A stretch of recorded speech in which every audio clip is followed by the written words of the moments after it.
This is Brandon Parker. Welcome to the Legends of Land show, where it's my job to deconstruct the tactics of elite land investors, how they think about their business, and strategies that drive their success. My guest today is Justin Piche. If you caught our third episode, you already know Justin as a former U.S. Navy submarine officer who made a remarkable transition from corporate roles at Amazon and ExxonMobil to dominating the land investment space.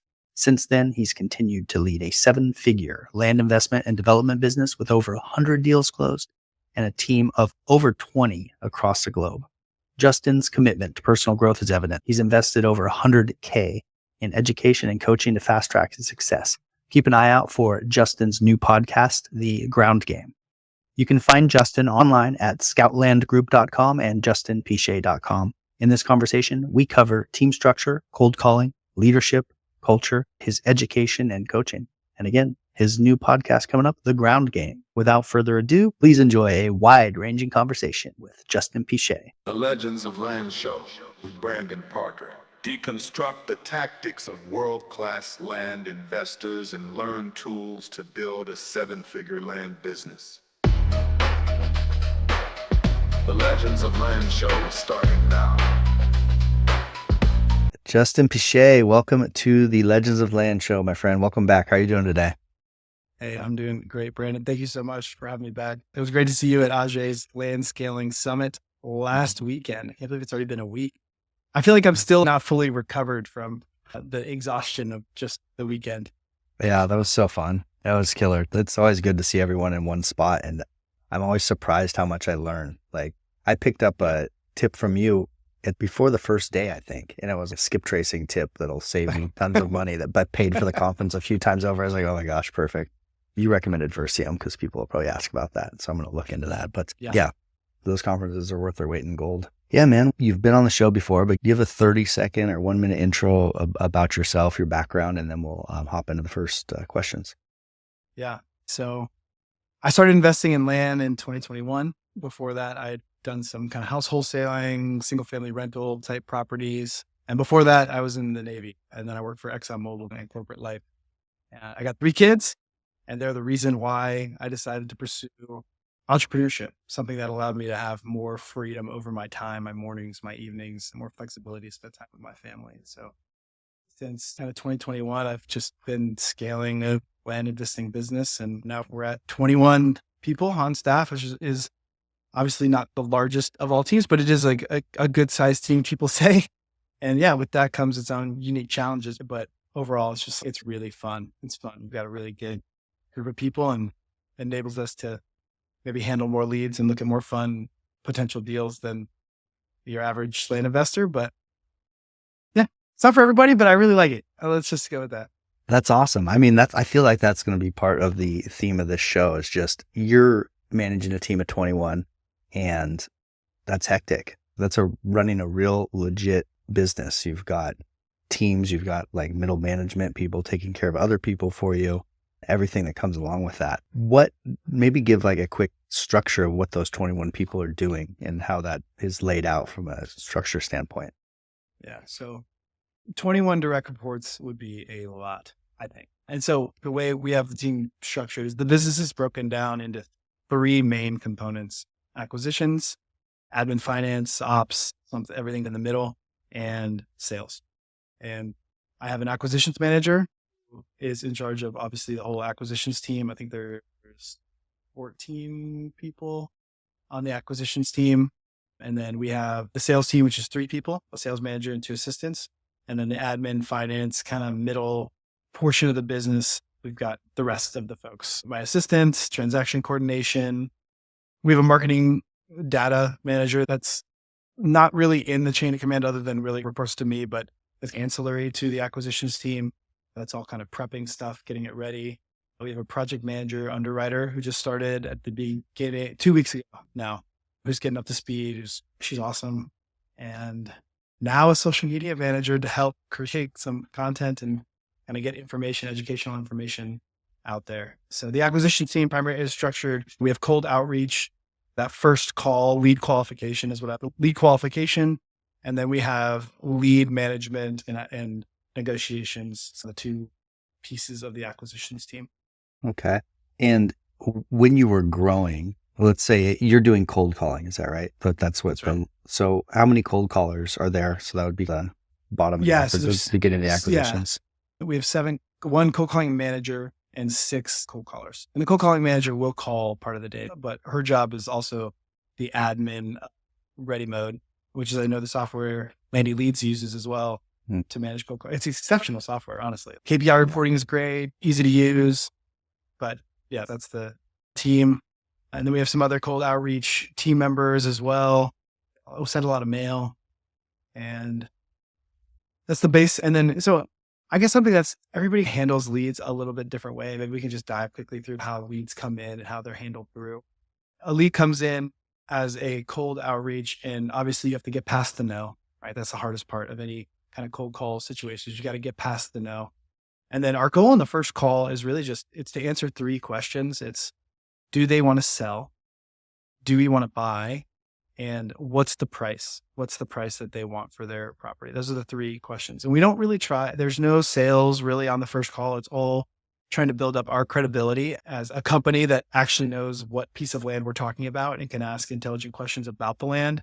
And then try to figure out if it basically perform some triage on that lead. And that's where the price comes in, right? Because we've all seen people that have a 1 acre tract in the middle of nowhere and they want $10 million for it. And they don't really want $10 million. They want you to go away. That's what they want. Mm-hmm. And so there's a triage component based on what they're asking for their land to say, okay, this is actually reasonable. They have motivation to sell and their price is in line with market or slightly less.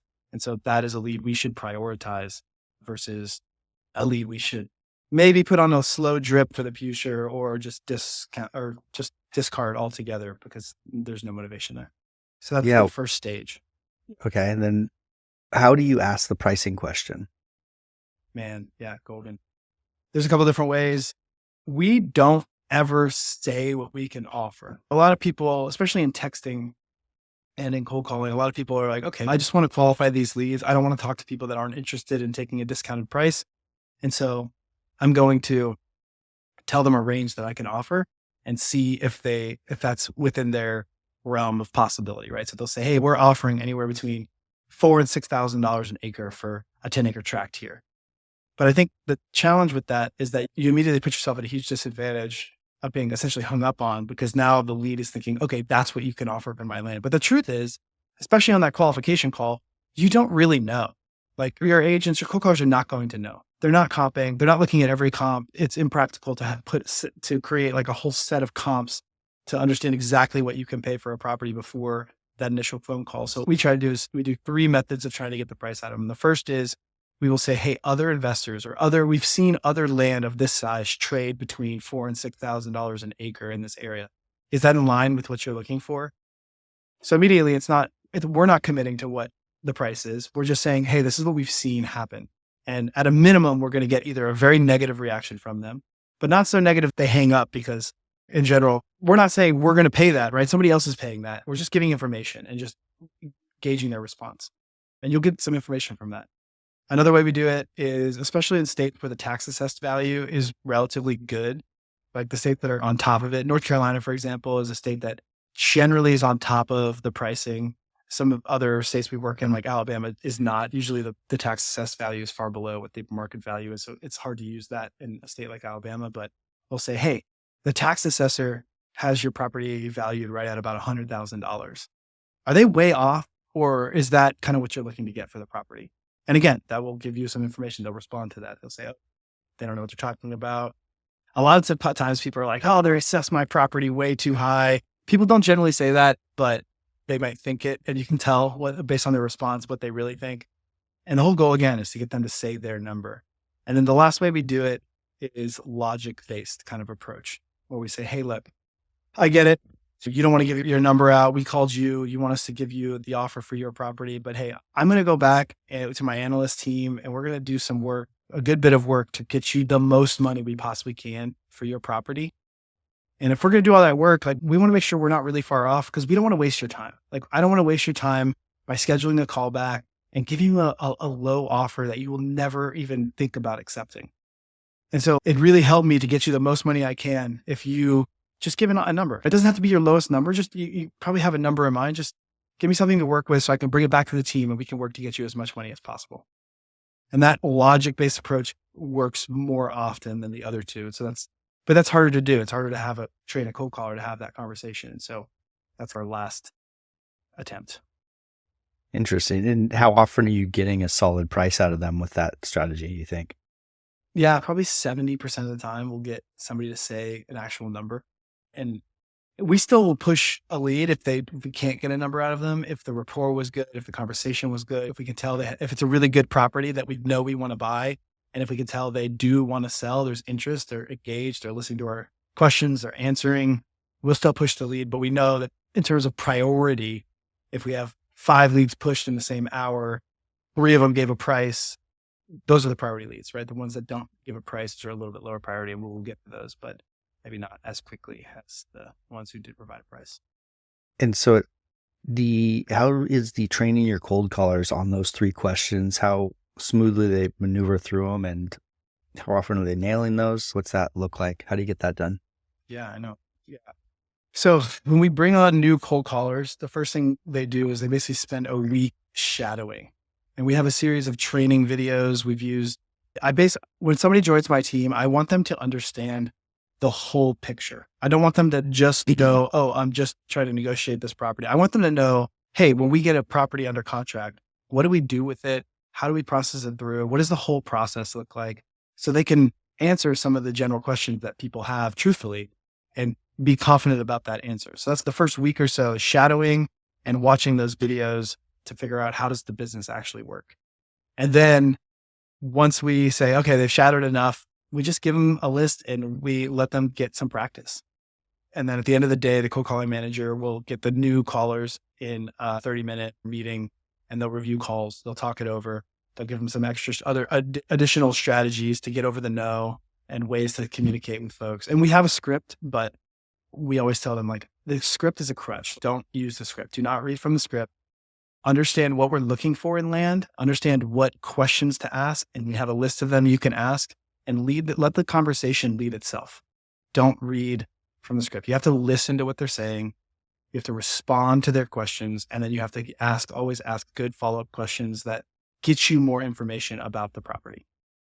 And then we have a weekly training, an hour on Monday mornings, an hour where the whole cold calling team gets in and they do cold calling reviews. And then the cold calling manager, part of her job is to watch like sales videos on YouTube, find other people that are having success and strategies that they use to get through these calls, and bring that to the group and give them 1 thing or 2 things to work on the whole rest of the week to practice.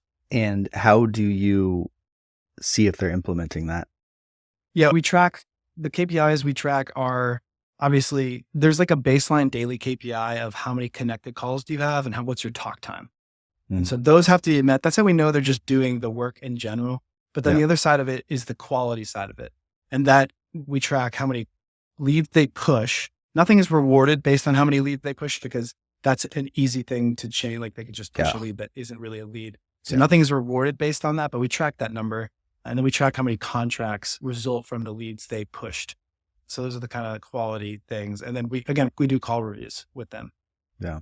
And whoever is like the 2 kind of lowest producing for the week, they have a separate meeting with the cold calling manager to review some of their calls separate from everybody else, and maybe help them get up to the same level that everybody else is producing at. Interesting. Yeah, that's a killer setup.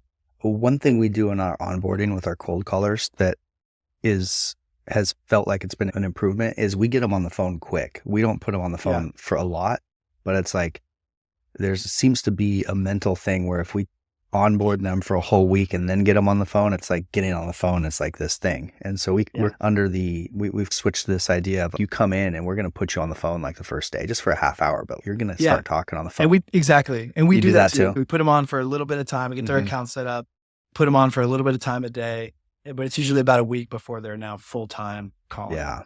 Okay. That's killer. I love that though. You're right. Yeah, you got to rip the Band-Aid off. Yeah, and one of our core values for the company is having essentially like the mental fortitude to overcome objections.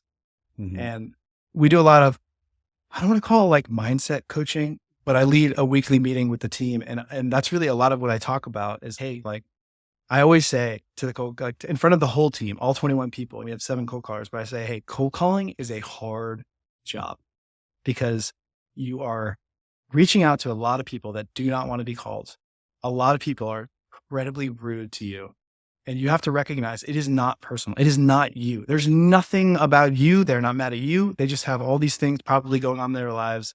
And you are an annoyance and you're a faceless, nameless person that they can unleash some of their anger on. And it's not personal. It's like golf. You play golf, but in golf, if you're not so good, then you have a lot of bad shots. That's me. And you just got to forget about it. Yeah, I know, right? You got to forget about it. You forget about that bad shot and you take the ball where it is and you hit another one. And the next one could be, you could sink it from 100 yards out, but you just got to forget. You got to have the memory of a goldfish, I think is the other thing I like to say to the team. Have you ever read The Inner Game of Golf or The Inner Game of any of those books? No, but it sounds like something I should read.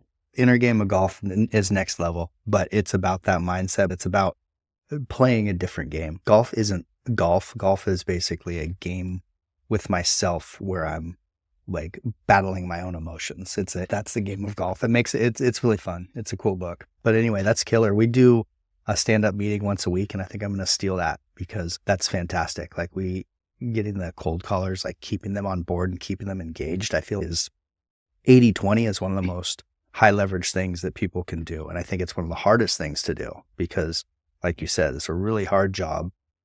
They're working remote a lot of the time. They're sitting in 3 a.m. in the dark in some place in the Philippines or in South America, or maybe, I don't know, you might have people in the States too, but yeah, you got to. All my cold callers are Philippines or Latin America. Most of them are Philippines. Exactly. It's the middle of the night. It's dark out. Yeah. And so like, how do you get them bought in? And it's had one of our cold callers, like almost in tears during our company call the other day, just happy about working at the company. So I think getting to that level that changes outcomes drastically. That'll triple what other teams do if you have culture like you're building. Yeah. Talk a little bit more about that. Yeah. Maybe just to touch on that. Yeah. That's such a good point. When you're working in a completely remote team, it can feel like you're operating in a silo.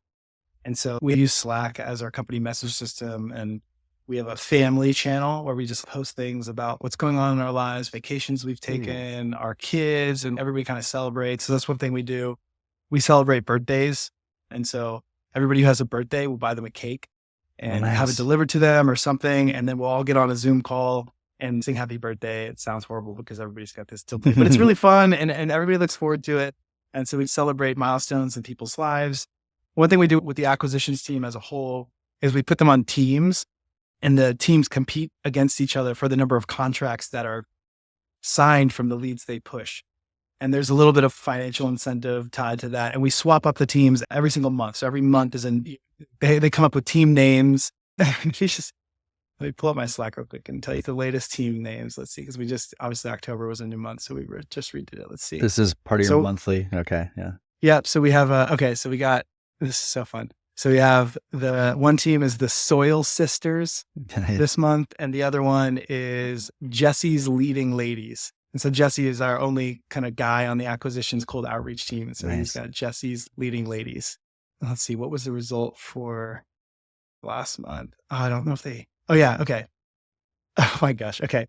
Last month we had Call of Duty was one of the team names, and the other one was KPI Pirates, or K Pirates is what it was. KPI.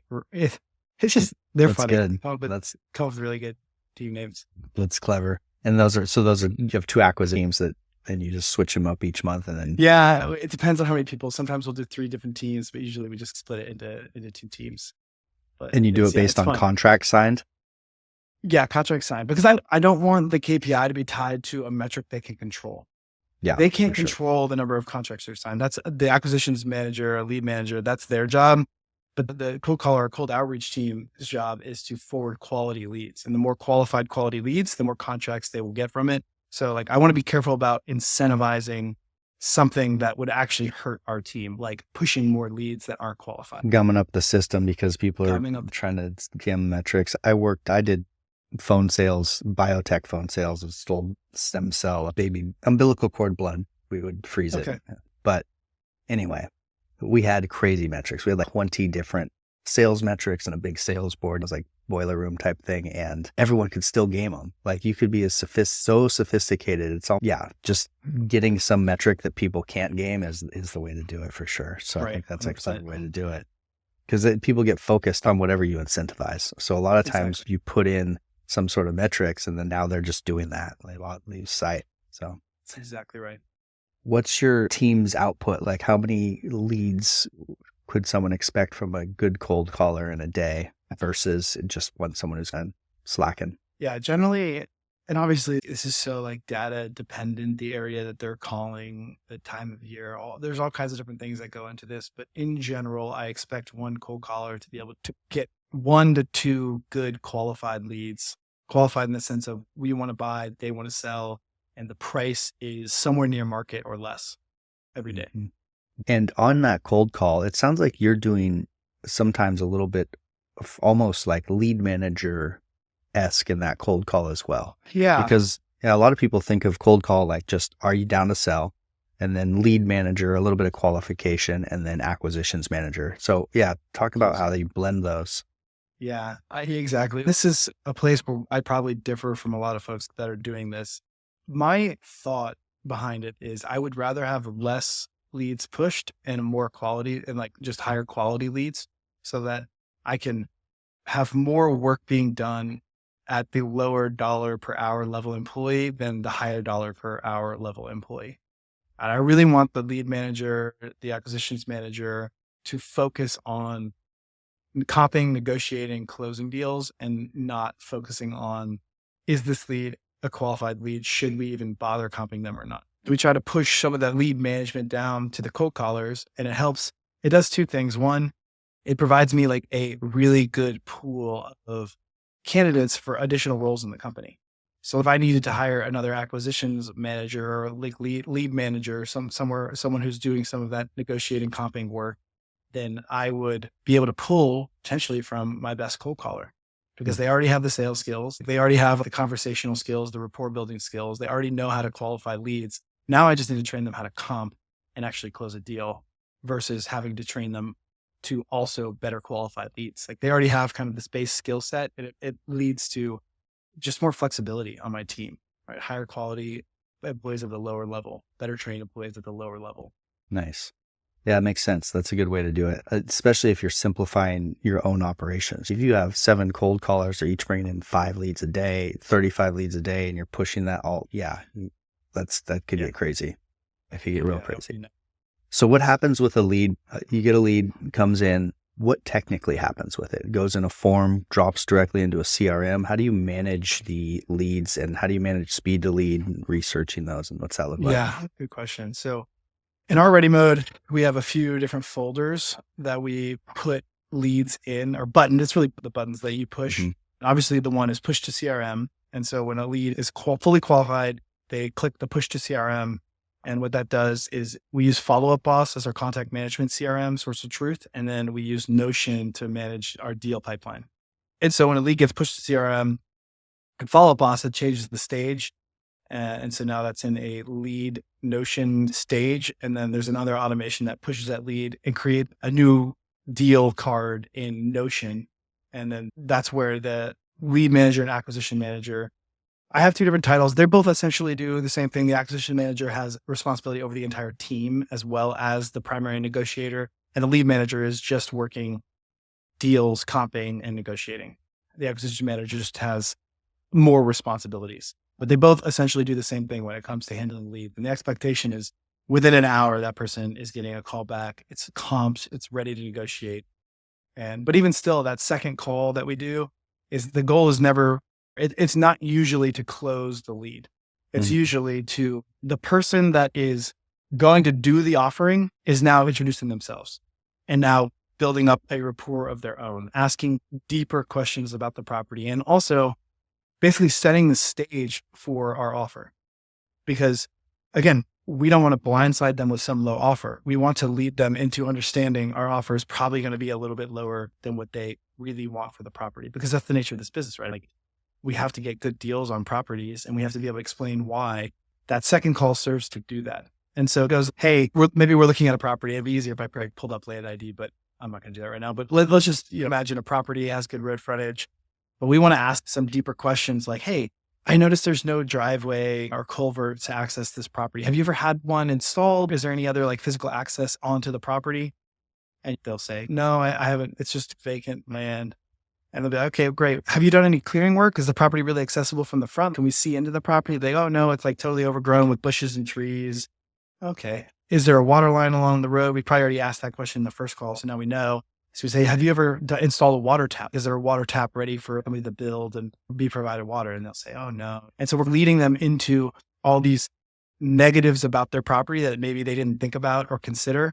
And so it's helping maybe them understand the value they're asking for may not be what we're going to offer because of all these things that we're saying aren't there that we probably will have to do to make the property marketable or in line with whatever the market is in that area. Yeah. Okay. And then with the comping, how solid are you on price on that second call? This is how much we think we can resell it for. This is our range. And yeah, we do. Generally, we do maybe 15-minute comp. We pull 3 of the best comps from, and we're looking at data tree data. We're looking at Lands of America Backend Property Control Center, looking at Land Vision. We're looking at priced comp reports and priced average pricing. We're looking at Zillow. We're looking at all the different places and trying to find the most like 3 properties that are nearby and coming up with kind of an average based on those features, or maybe like a up or down because those comps have better features, and then coming up with a number. But we're generally not solid with a number. A lot of people are like, oh, what percentage of market value do you offer? And this is one of the other things maybe I wanted to convey to people in this business is that margins have been pushed or compressed. In a lot of cases, people have maybe more information than they used to have. People are getting letters with higher offers than they're used to getting. And so their opinion of the value is often colored by those other interactions with either less experienced or newer land investors that are sending them these offers. And so you need to be able to take advantage of your leads in some way, like monetization of your leads in some way. And it doesn't always look like anymore offering 50, 40, 30, 60 cents on the dollar, right? Mhm. Sometimes if you have a really good saleable property, $20,000 margin, $30,000 margin, even if you're buying it at $100K and it's worth 130, 140, that could be the right deal for you if you have the strategy to be able to monetize that, aka like double close or a novation contract where you have much more time to market. You can do some of the necessary improvements to get that property sold faster. And so I don't have a set number because I want to look at every possible property that has an interest in this, every seller that has an interest in selling, and figure out, hey, what is the best way for us to monetize this? And a lot of times we can't, obviously, but we have more opportunity to do it with more strategies. Yeah, that brings up an interesting thing. So I've talked to over 200 land investors now in my CRM, and I've boiled down the people who are successful, and it is 2 things. One, just being decent at sales. Like they're good on the phone and they're biased towards action. And then the other is their tool belt. Like the people who have maybe done real estate in the past, but they can come in with creative eyes and they could maybe they can entitle, maybe they can subdivide, maybe they can sell it to a developer, maybe they can just flip it. They can do owner financing. Like the people who can do whatever end up crushing it from what I've seen. And then the more narrow that scope becomes, the less often they're doing deals. So yeah, I encourage people to continue to open that tool belt up or add to it. Sounds like that's a really good point. Yeah. Sounds like you're doing a lot of things though. That's probably part of what your success is, huh?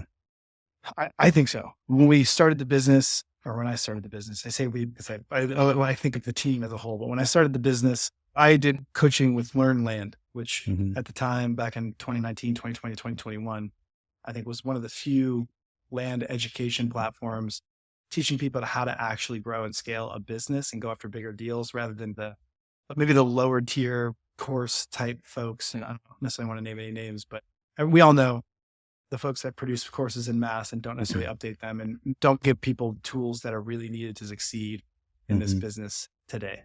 And even still, I really only had the strategy of, hey, I'm going to buy and then I'm going to sell. And I need to buy for a certain percentage. And I'm looking to get all my money cash back out in a year.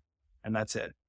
And so early 2022, end of 2020, mid 2022, we're like, I'm not taking advantage of all these deals that look like good subdivides because I don't know how to subdivide. And so I spent a lot of money and time looking at or figuring out how to do that. And then that was like probably the biggest step change, is just being able to offer close to market or even market, or what some might consider above market, because the forced appreciation side of it is huge. It's huge. It gives you so much more opportunity to take down deals and make good money on the back end if you can manage that project. And we still haven't really like fully adopted double close as a primary kind of sales method in our business, but there's a lot of opportunity there too, to be able to, especially if you're in a good sell-through rate, high desirability market, to be forthright with the seller and say, hey, look, I am going to get you this number that we've agreed on. But in order to do that, I'm going to need to market and improve and find the end buyer for this property. And yeah, I'll make some money as well, but I'll make sure you get what you get. And having that honest conversation at the front end to make a margin of some amount and really put a marketing push behind selling it. That's a huge tool to get more deals done that a lot of people don't consider or don't do. Yeah. And I've noticed a shift into a lot more educational content, a little bit of coaching on your end, and just giving a lot of solid information. What's that shift all about? I know that you got a huge business running. Why are you putting so much information out in a good way? I touched on this. You heard my talk when we were at the Land Summit, but one of the things that I really found a lot of value in when I was in the Navy, and even at my time at ExxonMobil, was building up my team and like building up their knowledge, helping them succeed. And I really see coaching as it does two things. One, it helps people. It really does. Like, it helps people shortcut the hard process of learning lessons by learning from somebody else's failures and successes and adopting those before you have to figure them out on your own. And there's a huge value, obviously, in that. And the other is it keeps me sharper, because if I'm going to explain to somebody how I'm doing something, or even still, I'm forced to put myself in their shoes in their specific business to overcome their specific problem that maybe I haven't encountered in quite the same way, then I have to explain and think through, what does that actually look like? And I can look introspectively and say, oh man, I'm not quite doing what my own advice is. Why? I need to fix this in my own business. And that happens like every coaching call, like literally every coaching call. I did one a couple of weeks ago I consult coaching with Learn Land. And one of our clients had asked something about ready mode and how the calls are cycled through. And I was like, I don't actually know. Are we just calling through the first few numbers and then it's resetting and we're calling through them again? Or are we dialing through the whole list first? So I'm like, immediate response to my cold calling manager, hey, you need to figure out how these are going through so we can make sure we're calling all these numbers sequentially and we're hitting them all an equivalent number of times as we work through this campaign. Just as an example of something that I take away and then immediately fix on my own team or figure out on my own team. Okay. Maybe one more quick point is, I feel like good things come to you when you put good stuff out there. Like when you freely give, call it whatever you want. Call it the Lord's blessing. Maybe that's what I would call it. Call it karma, whatever you want to call it. I think putting out good value, giving value to others for free makes people want to work with you. It makes people trust you more because you're giving this thing and you're really not expecting anything in return. But people inherently will see that and they want to work with you. Like they want to be a part of what you're building. And there's a huge value in that. And if I can help somebody take down a large deal that they may not have been able to figure out themselves, my first instinct, especially for my coaching clients, and I just had this conversation this week, is I see myself as a fiduciary of sorts. That's maybe not the right term, but when you think of fiduciary, you think of, okay, a fiduciary has the utmost responsibility to ensure their client or the person they're working with has the maximum benefit. Like you have to act, it's similar to the general partner, limited partner relationship. The general partner has a fiduciary responsibility to protect and make the best decision for their limited partners or their investors. And I see the same thing. I see myself as in the same position as a coach. My first job is to help my clients maximize their returns on every single deal that they do. So if they have an exceptional deal, that's a great deal. My job is to coach them through it, and that's it. But if they decide, hey, we actually would rather partner with you because we really like you and you have the expertise and we'd love to give you a piece of that, that's incredible. That's incredible. But it's never expected and it's never asked for. It's always just my goal is to help them. And if that's the best way to help them and that's what they want to do, then of course, the Lord's blessing, right? Bringing good things to you for putting good stuff out there. Yeah, that's wonderful. There's this starting up a business, there's this drive and there's this feeling that gratification is going to come from making money. And then you get to a point where you make money and it's, oh, actually, there's not that much there. And that's part of why I love working with land people. I work in a different vein than you do, but similar. I love being part of other people's businesses and seeing them succeed. And there's real world impact. You're feeling like you're helping other people. And that's more gratifying than just the monetary burns out quick. It does. There's, yeah. And I see it's really like my team as well. And we touch on some leadership philosophy stuff. It's really the same type of mentality. Is sometimes I think, why don't I scale back the team size and focus really on the highest value possible tasks? Like I could probably make this team a whole lot more leaner, just much more lean, and still realize personally the same or more net income at the end of the year.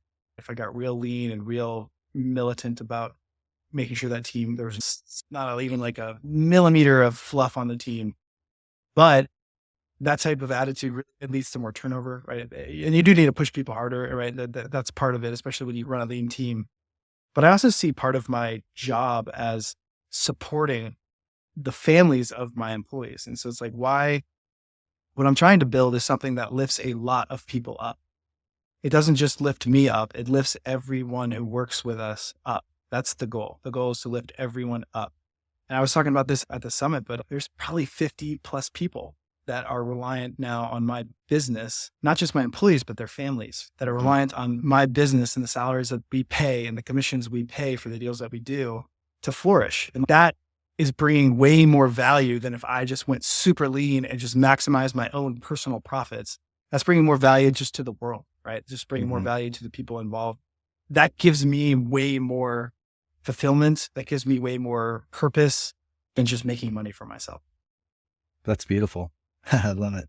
If you had one message to send out to Twitter, had to be fit in Twitter, everyone would see it. What might you say to just people listening? That's a great question.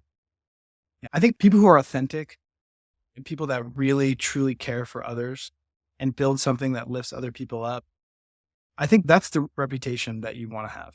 I think that's a much more valuable reputation and just a much better way of being seen as like a shark or being seen as like a ruthless business person. And I'm never going to be a billionaire or start some huge like corporation that's not really who I am. That's not what I'm going to build. And so I think you really just need to look introspectively and say, what's really important to you? So I guess maybe that's a really tough question to phrase, but for all of Twitter, I'd say, if you look back on your life 60 years from now, obviously your family is going to be the thing that you care about the most, but what is your legacy? What does your reputation say about what you did? What's your mark on the world? Is it that you just made as much money as possible and were seen as the most ruthless, amazing business person? Or is it that you help dozens of families build incredible lives for themselves? What's a better legacy? And I know what it is for me personally, but you got to figure out what your own purpose is. That's epic. Good answer. And then like that, this is the new final question for the show. I'd like you to give a question for our next guest. And then towards the end of the episode. Who does that? Diary of a CEO. Yeah, that's where I'm swooping it from. So yeah, let's throw that down there. There's a bunch of people in the pipeline too. I'm not sure who it's going to be, but it's happening soon. Yeah, that's a great question. I think it goes in line with something like kind of what I just said is like, besides your family, right? And your family kind of legacy, which for me is the most important, right? When I look back on my life and I'm 80 years old, I want to see just like incredibly a large family that loves each other, that supports each other with flourishing children and them having flourishing children and families and lives themselves. That's the most important thing to me. But other than that, when you're 80 years old, what do you want your peers to say about you? What do you want people to say about how you lived your life? That's the question. Yeah. What do you want people outside your family to say about your life looking back on it when you're 80, 85 years old? That is a fantastic note to end on. And I can't wait to ask that question to the next person. Wonderful. Killer to see you again, Justin. I can't wait till we run across each other again and hang out. And yeah, thanks for coming on the show again, man. I appreciate it. Yes, sir. Thank you very much for having me. Can I do one little quick plug? Oh, 100%. Let's hammer it. Okay. Yeah. So I don't know when this podcast will air, but me and another of my friends from X both know Clay Hepler we're starting a podcast, and it's called The Ground Game Podcast. And it's a little bit of a different format. I find so much value in, for example, your podcast, for Seth Williams' podcast, Ari Tipster, for Kendall Lejeune's podcast, Only Land Fans, where y'all are interviewing land investors, business owners, and people are talking about, you're just giving away tons of value in this podcast. But one of the things that doesn't actually exist in our niche yet is deeper dives into business decisions, goal setting, leadership of an active team with big goals.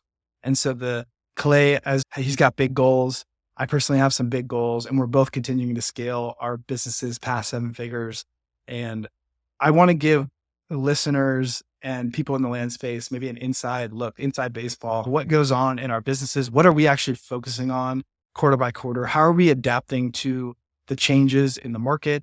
How are we empowering our teams? How do we think about those type of things? So it's really more of a discussion and an inside look at our businesses. And I think it's going to provide a lot of value to people who are looking to break through maybe to the next level, scale their teams, change their mindset, and just bring more prosperity to them and their teams.